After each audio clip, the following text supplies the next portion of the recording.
Star Wars The Rise of Skywalker is set to introduce many different revelations as well as saga-wide implications in this story by writer and director J.J. Abrams and Chris Terrio. This is Mike Zero. Make sure to subscribe if you're new to the channel for future Star Wars content. Now, one exciting aspect of Episode 9 is that we do know that there is going to be a lot of Jedi and Sith lore that is going to be used as a way in order to evolve the characters of Rey and Kylo Ren from start to finish of this movie, as well as introducing a foundation of new artifacts and relics and different worlds to, of course, the Star Wars fans to really open up the Star Wars franchise to something new and really unique and original for the fans. Now, these past couple of weeks or so, we've been learning a whole lot more about this film, and when it all comes down to one of the concept art descriptions, this is where things begin to get very exciting for Episode 9. Now, specifically, what's really intriguing about all of this is that a description of Rey traveling into the Lost City, where it's described that she is heading toward the Land of Warriors, a place full of ancient Jedi ruins and statues. It's said that eventually Rey comes across one of the more prominent statues within the Lost City that were created by the Force Guards, that is said to be the statue of Anakin Skywalker. It's said to hold many secrets of Anakin within the structure. It's said that there is writing etched into the Anakin sculpture, where Rey is said to be able to translate the text with a book. It's described that one of the statues actually lists Anakin with two different names, one of which is Anakin Skywalker and the other of which is Cade Sky.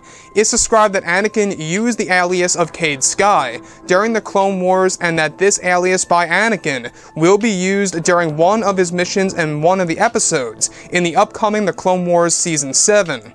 Additionally, it's said to be a direct callback to Cade Skywalker from Star Wars Legends material, who was a descendant of Luke Skywalker many generations later. The sequence by J.J. Abrams is said to tie directly into what Anakin went through during the Clone Wars Season 7, due for release in 2020 next year. So let's go over a couple of parts about this, because this is very interesting for sure. Now, Star Wars characters using an alias is nothing new to the Star Wars franchise. We've seen a great example of this being done by Obi-Wan Kenobi himself, calling himself Ben Kenobi, and even Luke Skywalker calling himself Coral Marcus, in the official canon material under Disney in one of the comic books and the novels. And not only that, Rey will be using two different names in The Rise of Skywalker, such as Jaina and Kira. So the fact that Anakin Skywalker also used an alias tells us that there's going to be some form of conflict where Anakin has to hide his true identity during one of the episodes of the upcoming The Clone Wars Season 7, due for release next year in 2020. So, Anakin Skywalker's statue is said to be based within the Lost City, specifically in the Land of Warriors, a place full of Jedi statues and Jedi ruins. Now, the thing that really gets me is how Rey is able to translate the text through a book that she owns. So this book that she owns most likely is a book that Luke Skywalker owned inside of the Tree Library that allows her to read the ancient Jedi text. You can really see how the dots are starting to connect now and how it starts to make a lot of sense. She's using these books to her own advantage in order to understand the ways of the ancient Jedi. Now, mind you, Anakin Skywalker was a more recent Jedi, and that he was actually created, the statue itself was created by the Force Guards over in the Land of Warriors, very much like how there's Sith renovators in, of course, the Land of the Forbidden, which is the same exact thing except for the Sith ruins. So what I like about this is that his actual alias is said to be Cade Sky.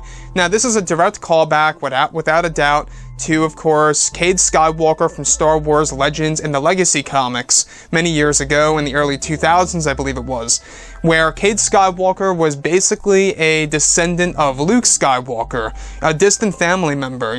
If you guys have not read Legends material, there are a ton of different Skywalkers, like Nat Skywalker, and the list goes on and on.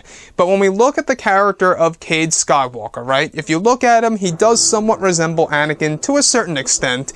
He's got the longish blonde hair, and he's kind of got the same facial structure, and so I can see why J.J. Abrams would choose that name to be used in the upcoming The Clone Wars Season 7. Now, additionally, we do know that Dave Filoni was involved with The Clone Wars Season 7, and what's really exciting is how J.J. and Dave Filoni had a lot of discussions with each other during the writing process of Episode 9.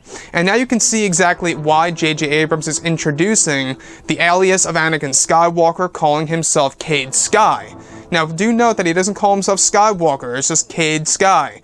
So you can really see how Anakin was being very careful with, of course, his true identity and hiding himself by using a secret identity, a false identity, if you will, that he actually will be using in the upcoming The Clone Wars Season 7, which, by the way, guys, I am hyped to see. I love that show. In fact, nothing against Rebels, but I really do enjoy The Clone Wars a whole lot more than Star Wars Rebels, because it's really catered, you know, to Anakin and Obi-Wan, and it even has Ahsoka Tano in there, so what's not to like, right? So, anyways, guys, I would love to hear what you all have to say about this below in the comments, and if you guys did enjoy the content for today, do make sure to drop a thumbs up on this video to support the channel. I thank you all so very much for the kind support, and I'll catch you guys next time.